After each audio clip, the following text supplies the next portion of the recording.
जेवणाची चव वाढवणारी आज आपण चटकदार आंबट गोड तिखट अशी चवीची टोमॅटोची चटणी कशी करायची ते बघणार आहोत। अतिशय सुंदर होते। पटकन रेसिपीला सुरुवात करूयात। नमस्कार, मी पूर्वा रेसिपी मराठीमध्ये तुम्हा सर्वांचं खूप खूप खूप मनापासून स्वागत। तर आज आपण मस्त अशी चटकदार मस्त आंबट गोड तिखट अशी चवीची टोमॅटोची चटणी कशी करायची ते बघणार आहोत। अतिशय वेगळी पद्धत आहे।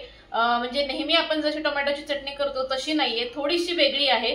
नक्कीच तुम्हाला आवडेल याची खात्री आहे। आणि मी ट्राय करून बघितलेली आहे बऱ्याचदा आणि आमच्या घरात ही सर्वांनाच आवडते। तर जरूर तुम्ही अशा पद्धतीने करून बघा। अतिशय सरळ साधी सोपी रेसिपी आहे, घरातल्या साहित्यात बनवून तयार होते। चला पटकन रेसिपीला सुरुवात करूयात। तर टोमॅटोची चटणी तयार करण्यासाठी गॅसवरती मी एक जाळी जी अशी पद्धतीची येते ना ती गरम होण्यासाठी ठेवलेली आहे। तर आता इथे असे लाल बुंद मी टोमॅटो घेतलेले आहेत। तर हे टोमॅटो सुरुवातीला आपण व्यवस्थित भाजून घेऊयात। हे बघा, अलटून पलटून व्यवस्थित हे टोमॅटो आपल्याला डाग पडेपर्यंत भाजून घ्यायचे आहेत। माझ्याकडचे हे टोमॅटो छोटे आहेत म्हणून मी 2 घेतलेले आहेत। तुमच्याकडे जर मोठा टोमॅटो असेल तर 1 घेतला तरी सुद्धा चालू शकतं। तर आता हे बघा, असं अलटून पलटून मीडियम आचेवरती डाग पडेपर्यंत व्यवस्थित भाजून घेते। तर बघू शकाल इथे तुम्ही व्यवस्थित हे बघा, हे टोमॅटो मी भाजून घेतलेले आहेत। डाग पडेपर्यंत मस्त भाजल्या गेलेले आहेत। असं केल्याने ना एक स्मोकी फ्लेवर चटणीमध्ये अतिशय सुंदर उतरतो, म्हणून मी अशा पद्धतीने करून घेते। तर आता हे आपले टोमॅटो भाजून झालेले आहेत। तर आता एका डिश मध्ये हे टोमॅटो आपण काढून घेऊयात।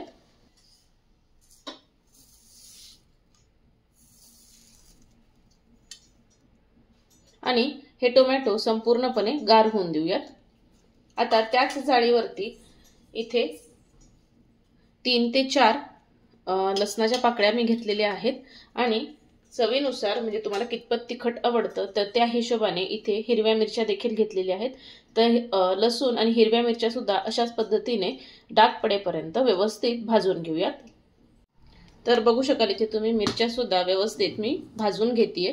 गॅसवरती एकदम भाजण्यापेक्षा ना अशा जाळीवरती मिरच्या भाजून घेतलेल्या कधीही चांगल्या, आरोग्यासाठी सुद्धा। हे बघा, मस्त मिरच्यांना डाग देखील पडत आहेत, बघू शकाल इथे तुम्ही। हे बघा, तर आता ह्या मिरच्या देखील मी काढून घेते आणि अशाच पद्धतीने लसूण देखील इथे भाजून घेते। तर बघू शकाल इथे तुम्ही लसूण, मिरची आणि हा टोमॅटो देखील मी व्यवस्थित भाजून घेतलेला आहे। तर इथे टोमॅटो सुद्धा आपला व्यवस्थित गार झालेला आहे। तर आता काय करायचं, या टोमॅटोवरची ही जी काळी साल आहे तर ही काढून घ्यायची। इझिली निघते कारण आपण व्यवस्थित टोमॅटो हा भाजून घेतलेला आहे। हे बघा, अशा पद्धतीने। तर इथे टोमॅटोवरची बघू शकाल तुम्ही सालं मी काढून घेतलेली आहेत। तर आता काय करायचं, इथे एक मी मिक्सरचं भांडं घेतलेलं आहे। आता या मिक्सरच्या भांड्यामध्ये हा जो टोमॅटो आपण भाजून घेतलेला आहे तर हा कट करून मिक्सरच्या भांड्यामध्ये घालून घेऊयात।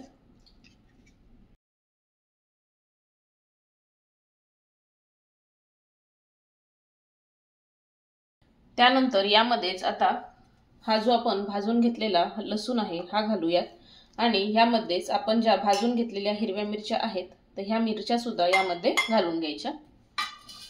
त्यानंतर यामध्ये मी घालतेय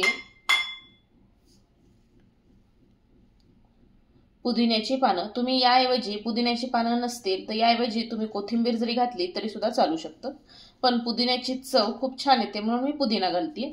त्यानंतर चवीनुसार मीठ घालायचं, अगदी चवीपुरती फक्त साखर घालायची। मिक्सरचं झाकण लावूयात आणि खूपही आपल्याला फाईन दळून घ्यायचं नाहीये, थोडंसं दरदर राहिलं पाहिजे अशा टेक्स्चरमध्येच ही चटणी इथे बनवून तयार करायची आहे। तर अशा पद्धतीने इथे बघू शकाल तुम्ही मिक्सरला मी ही चटणी व्यवस्थित वाटून घेतलेली आहे आणि थोडीशी हे बघा अशी दरदरीच ठेवलेली आहे। हे बघा, खूपही फाईन दळलेली नाहीये, असंच टेक्स्चर आपल्याला हवं आहे। अशी चटणी ही अतिशय सुंदर लागते, थोडीशी ठोकर असलेली। ही आता एका बोलमध्ये मी काढून घेतेय। तर ही चटणी एका बोलमध्ये मी इथे काढून घेतलेली आहे। बघू शकाल की तुम्ही काय सुंदर ही चटणी दिसतीये। अशीच तोंड लावणी म्हणून ही चटणी अतिशय सुंदर लागते चवीला। आता ही चटणी अजून चवीला छान लागावी म्हणून ह्याच्यावरती आपण एक थोडासा तडका देणार आहोत। तडका देण्यासाठी तडका कढईमध्ये साधारण 1 चमचाभर तेल मी गरम होण्यासाठी ठेवलेलं आहे। तर आता यामध्ये साधारण 1 चमचाभर, 1 छोटा चमचा मोहरी घालायची। मोहरी छान तडतडू द्यायची, तरच खमंग फोडणी बसते, अन्यथा खमंग फोडणी बसत नाही। तर मोहरी छान तडतडायला सुरुवात झाली की साधारण अर्धा छोटा चमचा यामध्ये मी घालतेय हिंग। तर गॅस पूर्णपणे बंद करूयात आपण आणि यामध्ये घालतेय अगदी चिमूट म्हणजे अगदी पाव चमचाच फक्त हळद। कारण जर गरम गरम फोडणीमध्ये तुम्ही अशीच गॅस चालू ठेवून हळद घालायला जाल तर ती करपू शकते, म्हणून गॅस आधी बंद करायचा। त्याच्यानंतर ही फोडणी थोडीशी शांत होऊन द्यायची आणि मग ह्याच्यामध्ये आपल्याला घालायची आहे हळद। मिक्स करून घेऊयात आणि हा चुरचुरीत तडका आपल्याला या चटणीवरती घालून द्यायचा आहे। जबरदस्त काय सुंदर दिसतीये चटणी, बघू शकाल इथे तुम्ही। मिक्स करून घेऊयात। तर ही आपली टोमॅटोची तोंड लावणी म्हणजे चटकदार तोंड लावणी बनवून इथे तयार आहे। जरूर तुम्ही अशा पद्धतीने करून बघा।